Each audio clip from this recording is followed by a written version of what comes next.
548 days. That was how long Isabella Moretti had been married to Chicago's most feared mafia boss, and Luca De Rosa had never once touched her like a wife. No warmth, no nights together, no whispered promises, just a diamond ring, a locked mansion, and a marriage contract written in blood. But ghosts are only ignored until someone else reaches for them. The De Rosa dining room could have seated 20 people, but only 2 chairs were ever used, and they sat at opposite ends of a mahogany table so long that Isabella sometimes wondered if Luca had chosen it on purpose, as if distance itself were a piece of furniture he could order from a catalog. Morning light came through the tall windows in pale gold bars, falling across white china, and a silver coffee service that had been polished by hands that were not her own. Isabella sat with her spine straight, the way her mother had taught her before her mother had died, and her father had traded his last daughter for a truce. She ate her toast slowly. It tasted like ash, the way it had tasted like ash for the last 18 months, though the bread was always fresh and the butter always imported. Across the table, Luca De Rosa read the financial section of the newspaper as if it contained scripture. He wore a charcoal suit at 7 in the morning, jacket already on, tie already knotted, as though he had never once in his life allowed himself to be caught soft. His dark hair was combed back, his jaw freshly shaved, and his eyes, when they lifted from the page at all, moved over Isabella the way a man checks a lock on a door he has already decided not to open. "You're leaving the paper stain on your cuff," Isabella said, because someone had to say something. And the silence in that room had teeth. Luca glanced at his sleeve, unbothered. "Marta will handle it." "Of course she will." He turned a page. The sound was crisp, deliberate, final. Isabella looked down at her toast and thought, not for the first time, that she had married a man who ran an empire built on blood and secrecy. And yet the most dangerous thing about him was how completely he could make a room feel empty even when he was sitting in it. 18 months. She had counted them the way prisoners count days on a wall, except her wall was silk wallpaper, and her cell had a view of manicured gardens and an infinity pool she had used exactly 4 times. She had come into this marriage knowing what it was, a peace treaty stitched together with a wedding dress. A merger of 2 criminal territories instead of 2 hearts. Her father, Salvatore Moretti, had once controlled the South Docks and half the trucking routes feeding into the city, until age and bad decisions had eaten his empire down to bones. Luca De Rosa's syndicate had grown fat and dangerous in the same years the Morettis had grown thin, and when the 2 families stood at the edge of a war that would have burned half of Chicago's underworld to the ground, someone, some cold, practical voice in a room full of men, had suggested a marriage instead of a massacre. Isabella had been 24. She had worn white and smiled for photographs, and told herself that she was doing something noble, something that mattered, something that might finally make her father look at her with pride instead of calculation. She had not expected to become invisible. In public, Luca was flawless. He would rest a hand at the small of her back when they walked into a room, guide her through a crowd of senators and judges and men who called themselves businessmen but carried guns beneath their jackets. And for those few minutes, strangers watching them would have sworn they were seeing a marriage. Then the car door would close, or the elevator would rise, or the last guest would leave, and his hand would drop away from her spine like something that had never belonged there at all. In private, he gave her everything except himself. A mansion with 14 rooms she never used. A black card with no limit, 4 bodyguards who followed her like a second shadow, a ring on her finger cut in from a stone so flawless that jewelers had once asked, reverently, where it had come from, and Isabella had learned to say only that it was a gift, because the truth, that it was payment, collateral, proof of a debt settled between men, was not a story fit for polite company. They slept in separate wings. They ate at separate ends of the same table. They existed, Isabella had decided somewhere around month 6, like 2 ghosts haunting the same house, aware of each other's footsteps but never quite occupying the same room of grief. "I have the gallery opening tonight," she said now, setting down her cup. "West Loop. Adrian Cole's new exhibition." Luca did not look up. "Take Matteo. Use the armored car. I might be out late. Take 2 men then." He turned another page. Isabella watched him for a long moment, the way his hand moved without hesitation, the way his voice carried the exact temperature of a man discussing weather, not a woman he had promised, in front of a priest and a congregation of criminals, to cherish. She thought about saying something sharp. She thought about asking him, once, honestly, whether he had ever once been curious about who she was becoming inside these walls he had built around her. Instead, she said, "Pass the cream, please." He passed it without comment, his fingers brushing the small silver pitcher, careful, always so careful, never to brush hers. That was Luca de Rosa, a man who managed her security with the precision of a general, and her heart with the neglect of a landlord who had never once visited the property he owned. He knew the make and model of every car that drove past the estate gates. He knew the names of every guard on every shift. He did not know that Isabella had started painting again in secret, small canvases hidden in a closet, because it was the only thing in this house that still felt like it belonged to her. She rose from the table. "I'll be ready by 7. "Fine," Lucas said, and did not lift his eyes from the newspaper as she walked away, though. Had she turned back, had she looked 1/2 second longer, she might have seen that his gaze followed her to the door before snapping back to the page, like a man disciplining a dog that had strayed too far from its leash. Isabella's suite occupied the east wing, far enough from Luca's rooms that she sometimes forgot, on quiet nights, that she was married at all. The walk-in closet was the size of a small apartment, lined with dresses in every color a designer could dream: emerald, sapphire, blood red, ivory, most of them purchased by a personal shopper on Luca's account, and never once touched by his hands, his opinion, his attention. He had never asked what she liked. He had simply ensured she was dressed well enough to reflect on him, the way a man polishes the hood ornament of a car he never drives. Tonight she reached past the safe, forgettable dresses, the navy, the gray, the ones that disappeared into a room, and pulled out an emerald silk gown she had bought herself, on a rare afternoon alone, paying for it in cash so there would be no trace of it on any account Luca's people monitored. It was elegant, not vulgar, cut to skim her collarbones and fall in a clean line to the floor, with a slit at the thigh subtle enough to be tasteful and daring enough to matter. She had not worn it yet. She had been waiting, she realized now, for a reason. Tonight, she decided, would be the reason. She sat at her vanity and applied her makeup slowly, the way a woman prepares for battle rather than a party. Foundation to erase the tired shadows 18 months of silence had carved beneath her eyes, a soft smoked liner, and finally, deliberately, a red lipstick so deep it looked like a confession. She pinned her dark hair up, leaving loose waves to frame her face, and studied herself in the mirror for a long moment. For the first time in months, she did not see Luca de Rosa's forgotten wife staring back.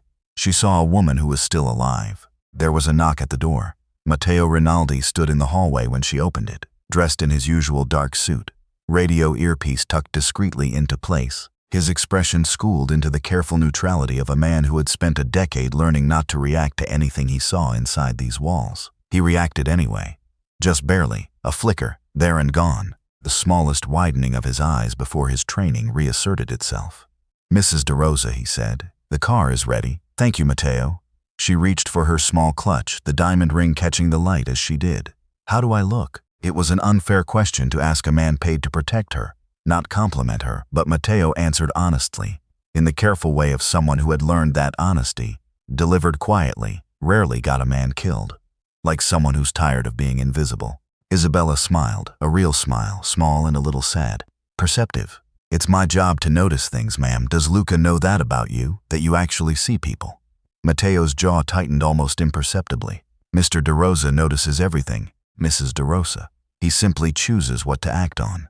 It was the closest thing to a confidence Matteo Rinaldi had ever offered her, and Isabella carried the sentence with her down the grand staircase, out through the marble foyer, past the 2 additional guards who fell into step behind the armored car, and into the back seat where leather still smelled faintly of the cedar cologne Luca wore, even though he was nowhere near it tonight. He notices everything.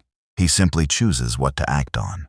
She turned the words over like a stone in her palm all the way to the West Loop. The gallery occupied a converted warehouse on Peoria Street, its brick walls washed white, industrial pipes left exposed on purpose, the kind of space that made ordinary Chicago look like ambition. Inside, it was warm with bodies and low conversation and the particular electric hum of people who had come to be seen as much as to see. Waiters moved through the crowd with trays of champagne. Somewhere, a string quartet played something modern and a little strange. Isabella had expected to feel out of place. Instead, moving through the gallery in her emerald silk, she felt something closer to relief. The simple, forgotten pleasure of being in a room full of strangers who did not know she was a mafia boss's wife, who saw only a beautiful woman in a green dress studying paintings with genuine attention. She stopped before a canvas near the center of the room. a violent collision of red and black. Brushstrokes slashed across the surface with what looked like real anger, except that in the lower corner, the red thinned into something softer, almost gray, almost surrendering. "It looks like an argument," a voice said beside her, where only one person is yelling and the other is just absorbing it. Isabella turned. The man beside her was tall, fair-haired, dressed in a simple gray suit that had none of the armored precision of the men she was used to. No bulge of a concealed weapon at the ribs, no watchfulness in the eyes that scanned exits before faces. He was looking at the painting, not at her, which was somehow more disarming than if he had stared. "That's a strange way to describe abstract art," she said. "Is it wrong?" She looked back at the canvas, really looked. The way she had stopped letting herself look at things in the mansion, where every object had been chosen by someone else, curated for an image rather than a feeling. The red screaming, the gray absorbing.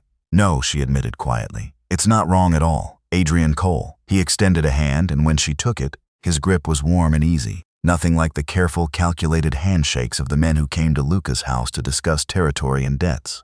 "I curated this show." "Well, curated is generous. I begged 3 artists to let me hang their work, and then wrote very confident things in the program about what it means." Isabella laughed. It surprised her, the sound of it, bright and unguarded, rising out of her chest before she'd given herself permission to make it. "Isabella," she said, and did not add DeRosa. For the length of one conversation, she wanted to simply be Isabella. "Well, Isabella," Adrian said, "what does the painting say to you?" No one had asked her opinion on anything in longer than she could remember. Not the caterers who planned Luca's dinners, not the decorators who chose the mansion's furniture, not her husband, who had never once asked what colors she liked or what songs she hummed in the shower or what she thought about anything at all beyond whether the guards had done their rounds. "It says," she said slowly, "that some people scream because it's the only language they know, and some people just learn to survive the noise." Adrian studied her for a moment. Something in his expression softened, curious and kind. "That's not a description of a painting," he said. "That's a description of a person. Maybe both." He handed her a fresh glass of wine from a passing tray, and for the next 20 minutes he made her laugh 3 separate times. Once about a critic who had once described a plain white canvas as a devastating meditation on absence, when in truth the artist had simply forgotten to finish it. Once about his own disastrous attempt at painting in college, and once gently about the particular tragedy of Chicago pretending it had good pizza. He listened when she spoke. He waited for her answers instead of speaking over them. He called her Isabella, not Mrs. DeRosa, not ma'am, not any of the titles that had wrapped around her like a second, heavier dress since the day of her wedding. She had almost forgotten what it felt like to be a person in a conversation, rather than a position. The crowd shifted then, someone stepping backward too quickly, apologizing, bumping Isabella hard enough that she stumbled a half step on her heel. Adrian's hand came up instantly, closing around her bare upper arm to steady her, his thumb brushing lightly against her skin before he let go. "Easy," he said, laughing softly. "The Chicago art crowd is more dangerous than it looks." It was nothing, an innocent, automatic gesture, the kind any decent person would make for a stranger about to fall. But Isabella felt it travel through her like a shock. Not desire, not exactly, but the sheer dizzying strangeness of being touched gently, casually, without calculation, for the first time in longer than she wanted to admit. Across the room, near the wine bar, Matteo Rinaldi watched the small exchange with the flat, unreadable expression of a man whose entire career depended on knowing exactly what mattered and what didn't. This mattered. He stepped away from the crowd, pulled a phone from his jacket, and dialed a number he rarely used for anything but emergencies. "Sir," he said quietly when Luca answered, "you should probably come to the gallery. Is she in danger?" Luca's voice was flat, controlled, the voice of a man already calculating routes and men and weapons. Matteo watched Adrian Cole lean in close to say something that made Isabella smile, watched her tilt her head back and laugh, with her whole throat. A sound Matteo realized, with some quiet private ache, he had never once heard her make inside the walls of the DeRosa estate. "No, sir," Matteo said. "She's not in danger." There was a pause on the line, cold and long. "Then why are you calling me?" Matteo did not answer right away. He simply said, "You should come," and ended the call. Because some things a loyal man does not explain. He only creates the opportunity for the truth to explain itself. The gallery did not go silent when Luca DeRosa walked in. It was too crowded, too warm, too full of its own noise for that. But something in the room shifted anyway. a subtle recalibration, like a tide pulling back before a larger wave. People who had never seen his face before somehow understood, on some animal level, to step out of his path. He wore black, no tie, his jacket unbuttoned, and he had come alone, without the usual procession of guards trailing him like a warning label. He did not need them. He was the warning. His eyes found Isabella across the room in under 3 seconds. He would later be furious with himself for how easily, how instantly, his gaze had gone to her, as if some part of him had been tracking her location the entire 18 months without his permission. She was laughing. Her head was tilted back, her throat bare, her lips a deep, devastating red he had never seen her wear before. And beside her stood a man in a gray suit with his hand resting, easy and familiar, against her bare arm. Something in Luca's chest went white-hot and silent at the same time. He crossed the room without hurrying, which somehow made it worse, the way a predator does not need to run when it already knows exactly where the prey will still be standing. Adrian noticed him first, the way strangers always noticed danger before they could name it, some ancient sense flaring at the edge of awareness. He straightened, offering an easy, confused smile. "Can I help you?" "She does not need company," Luca said. His voice was quiet. It should not have carried the way it did, but the whole room seemed to bend toward it anyway. Adrian, to his credit, did not flinch. He held out a hand instead, the gesture of a man used to being introduced, used to civility smoothing over strange moments. "Adrian Cole. And you are." Luca did not take the offered hand. He looked at it the way he might look at a debt he had no intention of paying, then looked past it entirely to Isabella. And then, for the first time in 548 days, Luca de Rosa touched his wife.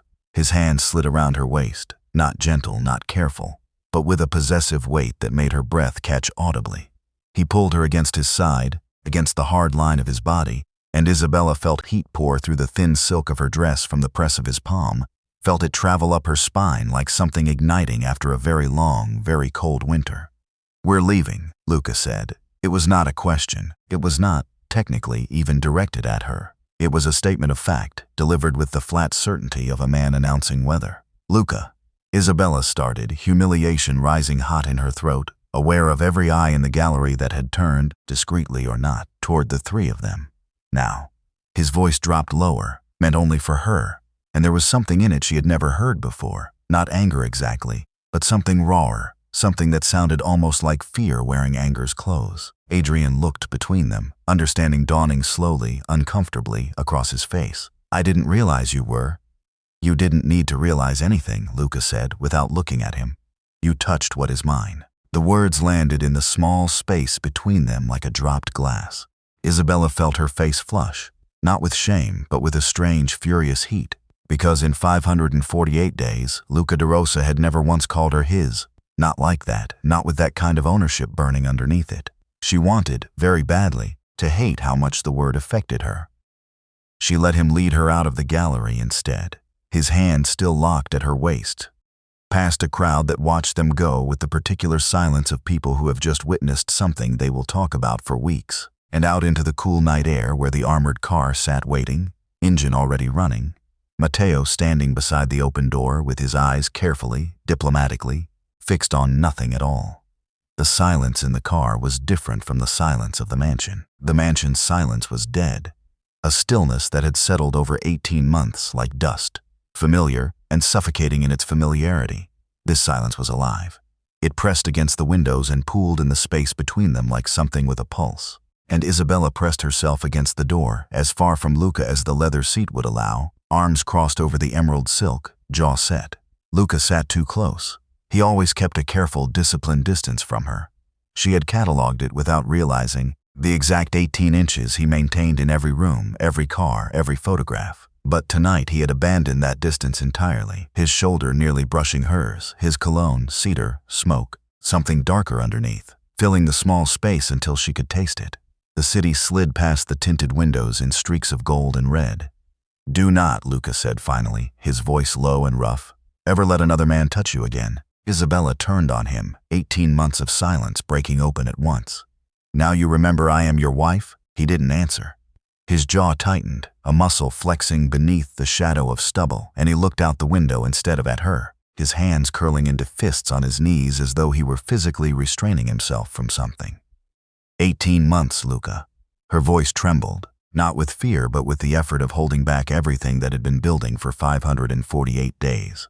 18 months of separate rooms, separate tables. You have never once asked me how I slept, what I dreamed about, whether I was happy or dying a little more every single day in that house. And tonight, because some man I met an hour ago made me law, you suddenly decide you're my husband?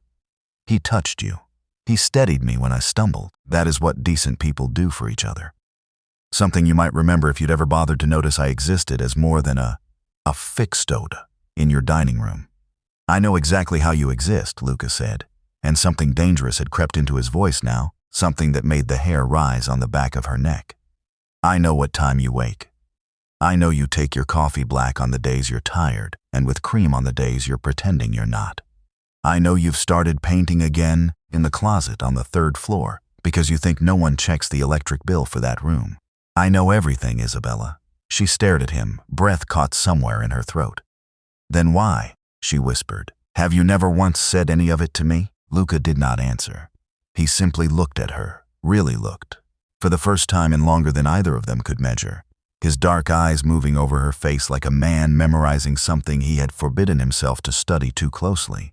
And the ache in that silence was worse, somehow, than any of the 18 months of quiet that had come before it.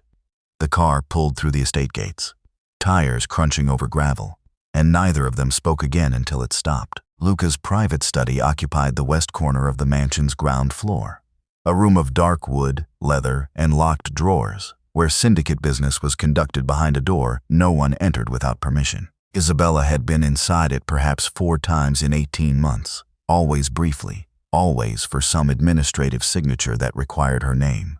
Tonight, Luca pulled her through the door and locked it behind them, the heavy click of the bolt sliding home the loudest sound Isabella had heard all night.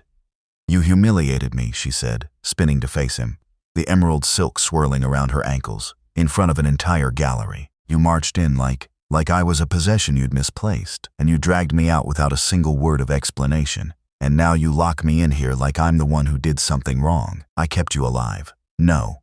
The word came out sharp, absolute. You kept me preserved, like something in a display case. You feed me, you clothe me, you guard me. But you have never once lived with me, Luca.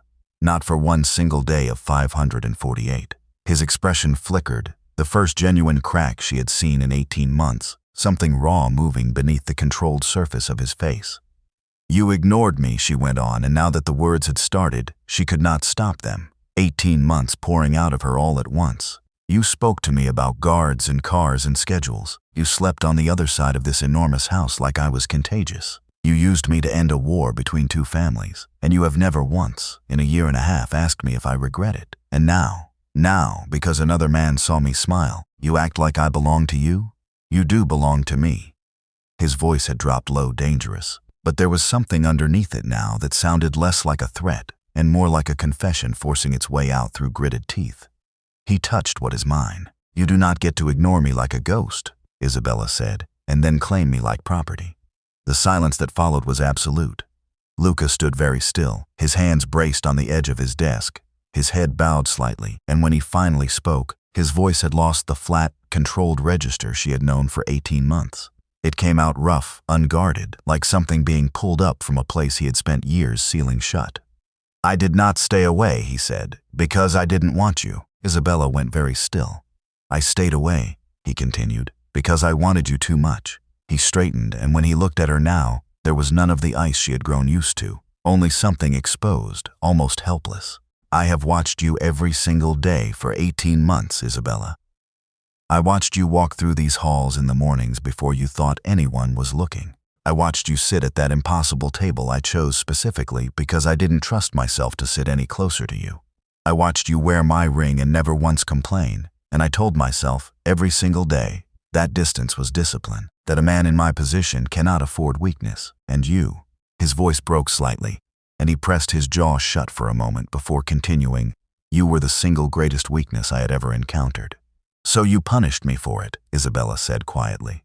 I punished myself, Lucas said. You were simply standing close enough to feel it. She wanted to stay angry. She wanted, desperately, to hold on to the 18 months of hurt like armor, because she understood, some instinctive, self-protective part of her understood, that the moment she let it go, she would be defenseless against whatever came next. "Say it plainly," she said. "No riddles, Luca. No half-sentences dressed up as confessions. Say what you mean." He crossed the room toward her, slow, deliberate, the way he moved through every room he had ever entered, as though the space belonged to him before he'd claimed it.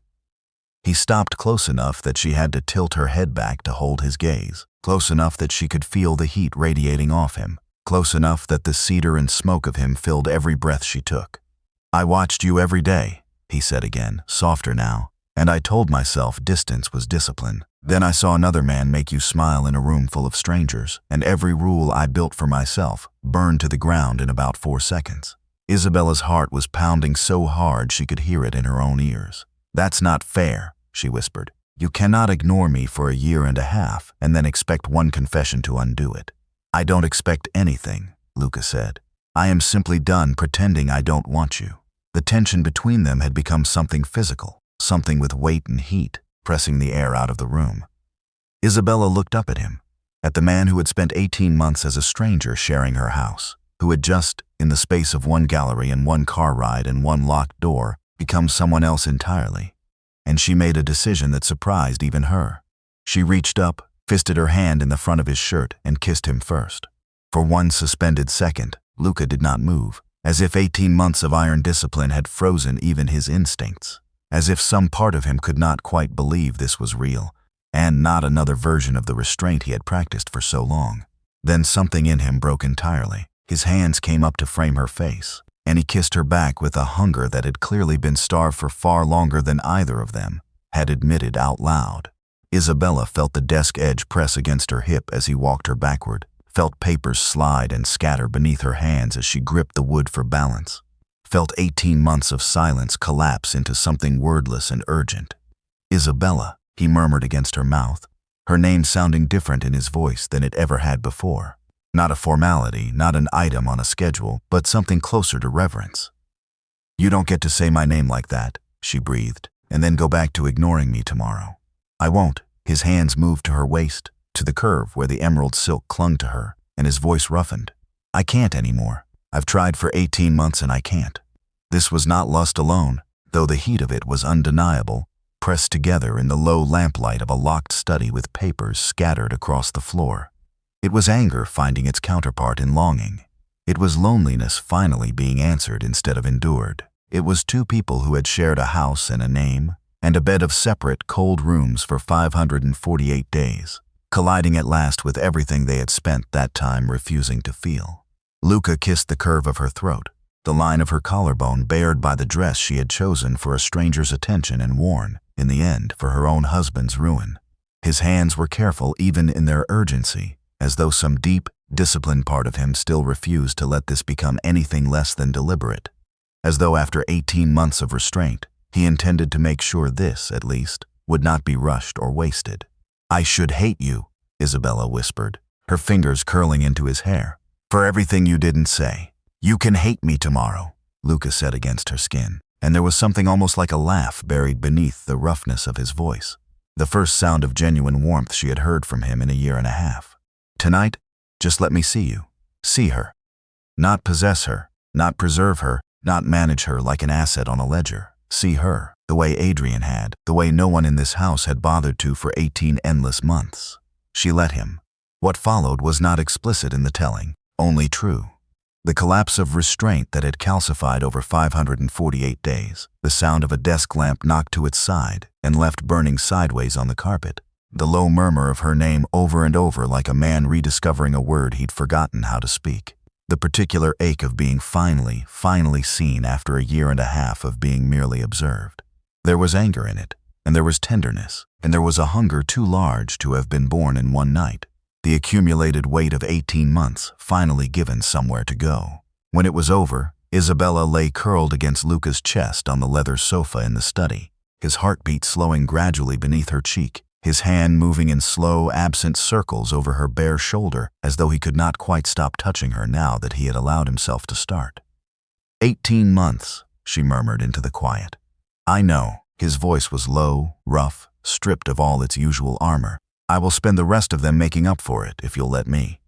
Isabella closed her eyes, and for the first time since her wedding day, She did not feel like a ghost haunting someone else's house. She woke in Luca's bedroom, in his bed, in sheets that smelled of cedar and something warmer underneath it that she was only beginning to learn was simply him. His side of the bed was empty, but the sheets were still warm, and morning light fell through floor-to-ceiling windows onto a room she had never once, in 18 months, been invited into. The door opened. Luca entered carrying a tray with 2 cups of coffee, one black, one pale with cream, and Isabella felt something in her chest tighten at the small, unbearable proof that he had indeed been paying attention this whole time, even when it had felt like he was paying none at all.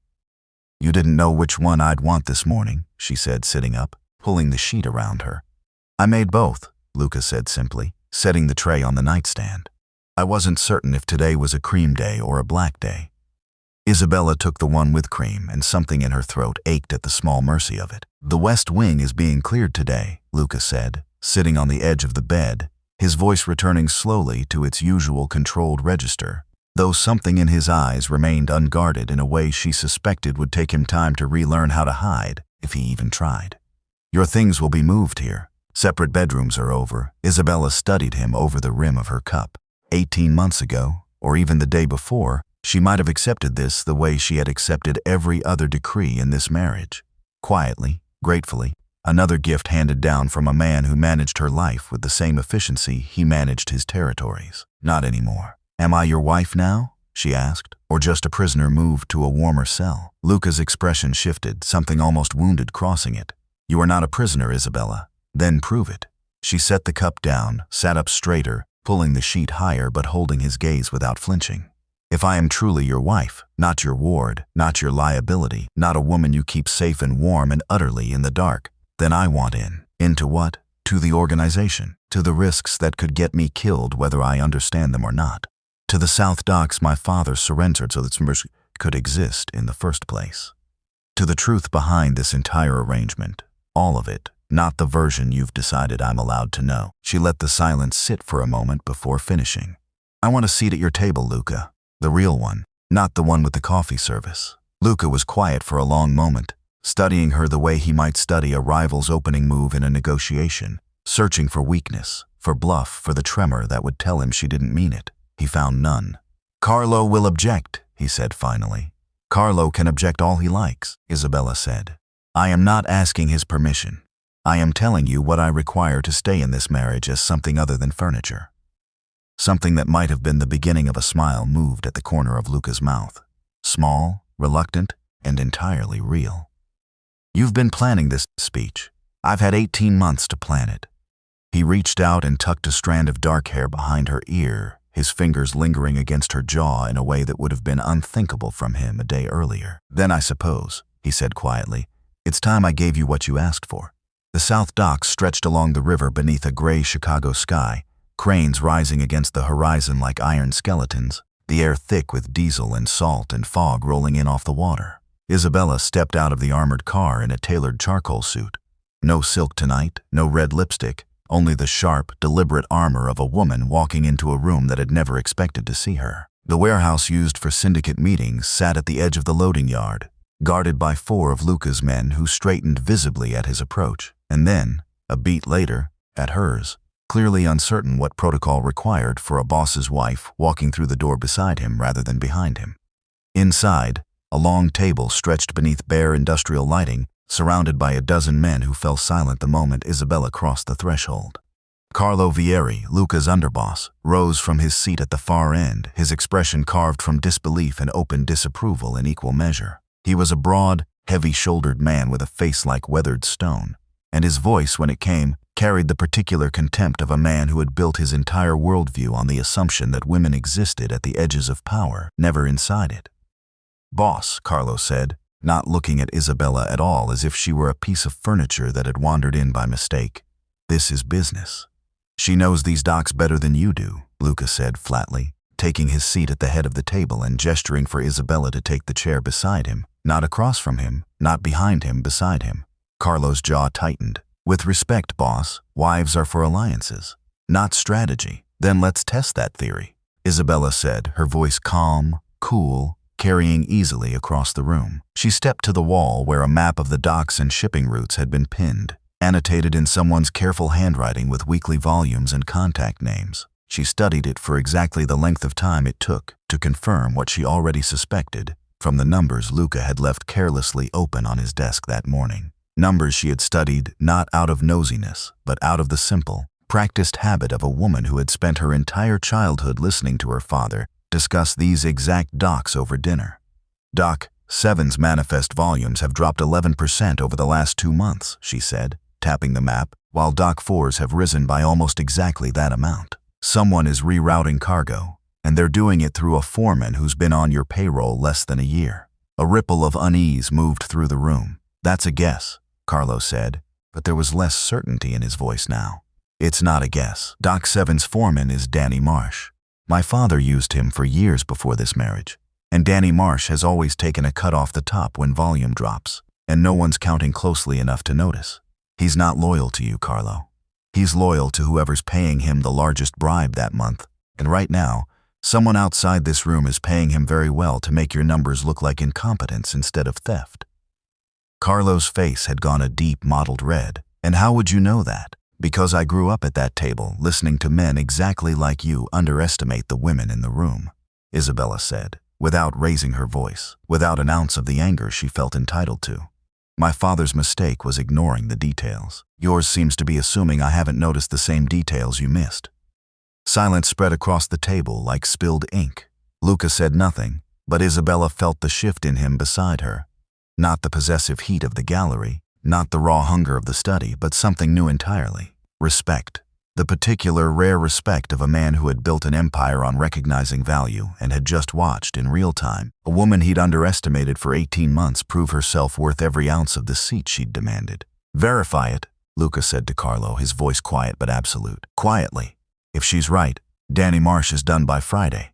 Carlo's mouth opened, then closed again. He looked at Isabella for a long moment, not with warmth, not yet, but with something that had, at minimum, upgraded from contempt to grudging caution. Fine, he said finally. We'll verify it. He was right to. By Friday, Danny Marsh's payroll would be terminated in the most permanent sense the DeRosa syndicate understood. And Isabella Moretti DeRosa would have earned, in a single afternoon on the docks, more standing among Luca's men than 18 months of dinners and diamond rings had ever managed to purchase. Word traveled fast in the underworld, faster than any of Chicago's official channels, and by the following week, it had reached the one man who had every reason to be furious about it. Enzo Moretti, Isabella's cousin, and the last ambitious remnant of what had once been her father's crumbling empire, received the news over a drink in a bar on the north side, delivered by a man who owed him money and paid his debts in gossip instead. Enzo had never forgiven Isabella for the marriage, not because he cared for her, but because her wedding had ended, permanently, any chance he'd had of leveraging the Moretti-DeRosa conflict into an opportunity for himself. For 18 months he had watched from a careful distance, waiting for the marriage to collapse under its own cold weight, certain that a forgotten, neglected wife would eventually become useful, bitter enough to be turned, desperate enough to be recruited. Now she was sitting at Luca DeRosa's table instead, exposing corruption on the docks Enzo had spent years quietly courting for his own purposes. He sent her a message that same night, no threat explicit enough to be actionable, nothing Matteo's people could trace back cleanly, but the meaning was unmistakable. Don't forget what you were before you were his wife. You were given away, Isabella. Given, like cargo. Acting like a queen doesn't change what you are. Isabella read it twice, felt the old familiar sting of humiliation rise in her throat, and then deliberately set it aside and did something she would once never have considered. She began to investigate.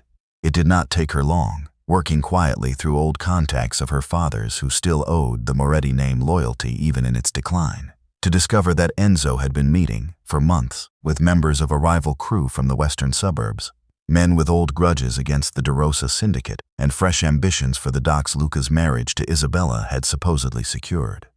Enzo's plan, as she pieced it together from shipping records, encrypted messages her cousin had never expected anyone to trace back to a Moretti woman, and a dock ledger she recognized from her father's old handwriting style copied badly by someone trying to forge it, was simple and ruthless. Sabotage several key shipments, frame the disruption as DeRosa incompetence or internal betrayal, destabilize the docks enough to reignite the old territorial war, and reclaim, In the chaos, the power his family had lost the day Isabella walked down the aisle.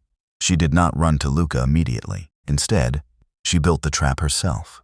She leaked a false shipping route through a contact she knew Enzo still trusted, one old Moretti loyalist who had never fully abandoned his affection for Salvatore's daughter even after his family's fortunes collapsed. She arranged, quietly, a meeting with 3 former Moretti men still working the docks under De Rosa control, men who remembered her as a girl who used to sit in on her father's business dinners and ask smarter questions than most of his lieutenants. She documented every meeting, every message, every dollar moved between Enzo and the rival crew, cross-referencing it against the old family codes and account ledgers she had grown up memorizing without ever imagining they would one day become weapons in her own hands. When she finally brought the evidence to Luca, laid out across his study desk in the same room where their marriage had finally caught fire, he studied it for a long, silent moment before looking up at her with something that was no longer merely respect. "You did all of this yourself," he said. "It was not a question." "I told you I wanted in," Isabella said. "I didn't ask to be protected from the parts that were dangerous." Luca reached out, tucking a strand of hair behind her ear, his thumb lingering against her cheek. "I could send men tonight." "End this quietly." "No." Isabella shook her head, closing her hand over the folder of evidence. "This needs to happen in front of everyone. Enzo wants to call me a bargaining chip in front of your men. Let him. I want to be standing there when he tries." Luca studied her for a long moment, something dark and proud moving behind his eyes. "Then we'll give him his stage," he said quietly, "and you'll be the one who burns it down." The meeting was arranged under the pretense of resolving the dock disruptions, a gathering of De Rosa lieutenants, remaining Moretti loyalists, and at Isabella's specific and deliberate invitation, Enzo Moretti himself, who arrived believing he had been called to negotiate from a position of strength, unaware that the trap he had built for others had just been turned back against him. The warehouse held more men than the last meeting Isabella had walked into. Carlo Vieri near the head of the table, several of Luca's most senior men lining the walls, and a scattering of former Moretti soldiers who had transferred their loyalty, sometimes reluctantly, to the De Rosa side after the marriage. Enzo stood near the center of the room in an expensive suit that did not quite fit the confidence he was trying to project, flanked by 2 men Isabella now knew, thanks to weeks of careful documentation, were on the payroll of the rival Western crew. "I'm surprised you're here at all," Enzo said, his eyes flicking toward Isabella with open disdain the moment she entered beside Luca. "Last I heard, you'd taken up playing boss, sitting at tables, reading shipping manifests like you understand them." A few uneasy laughs rippled through the room, not many, but enough to encourage him. "She's just your wife," Enzo said, louder now, addressing Luca directly, playing to the room the way men like him always did, mistaking volume for authority. "A bargaining chip your family accepted to end a war, nothing more. Whatever performance she's put on for you these last few weeks, De Rosa, don't mistake it for anything real." Luca's jaw tightened, and for a moment the old, dangerous stillness returned to his frame, the coiled violence of a man who had once, not long ago, dragged her out of a gallery for far less provocation than this.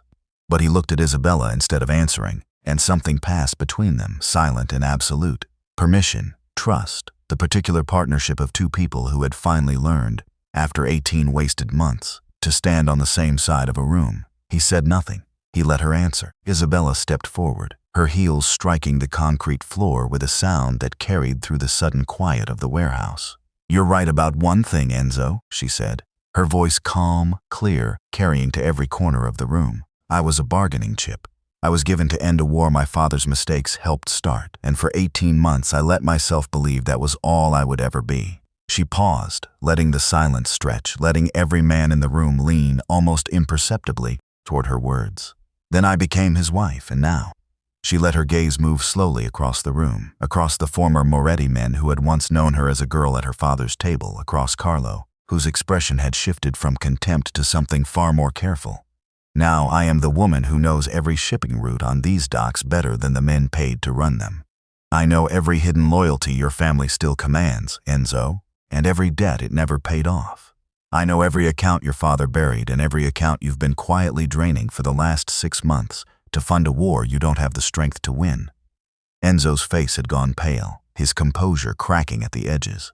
"And I know," Isabella continued, "exactly which grave your family forgot to mark, The one where you buried your loyalty to this family the day you started meeting with the Halloran crew to sabotage the very docks that keep your remaining men fed. The room erupted into low, furious murmurs. The former Moretti loyalists near the back turned toward Enzo with expressions that had curdled from wary respect into something far colder.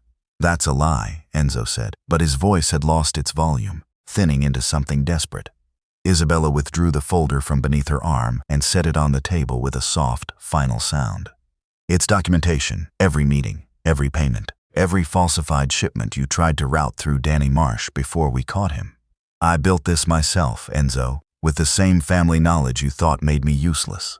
She looked at him without flinching, without an ounce of the fear he had clearly hoped his message would plant in her. "You called me a chip. A chip doesn't build a case that ends a man's entire operation in a single afternoon." The room had gone utterly silent. Carlo Vieri, staring at the folder, then at Isabella, then finally at Luca, closed his mouth around whatever objection he might once have raised and said nothing at all. The closest thing to acknowledgement a man like him would ever offer. Luca finally spoke, his voice carrying the absolute, unshakable authority of a man who no longer needed to raise it. "Enzo Moretti's fate," he said, "is Isabella's to decide." Every eye in the room turned to her. Isabella had imagined, in the quiet hours of planning this moment, that she might want blood, that 18 months of humiliation and a lifetime of being underestimated might finally demand something violent and final. But standing in that warehouse, watching Enzo's face collapse from arrogance into raw fear, she understood something about power that her father had never learned, something Luca himself was only just beginning to understand from watching her. Mercy, deployed correctly, was a far more permanent weapon than rage. "I don't want him dead," Isabella said. "A dead man becomes a martyr for every disgruntled soldier who thinks the De Rosa Syndicate mistreats its own blood. I want him alive, and I want him powerless." She turned to Enzo, her voice cooling into something almost gentle, which was somehow more devastating than fury. "You will be stripped of every account, every route, every last shred of loyalty you thought you'd bought. You will keep your life, Enzo, because that is more mercy than you offered me when you called me nothing in front of a room of men. But you will never again have the power to threaten anyone in this family." Enzo stood frozen, stripped, in the space of a single afternoon, of everything he had spent years quietly building. Luca watched Isabella with an expression that had settled, finally, into something unshakable. Not merely desire, not merely respect, but the particular, rare admiration a man reserves for someone he has finally recognized as an equal. "You heard her," Luca said to the room, and no one argued.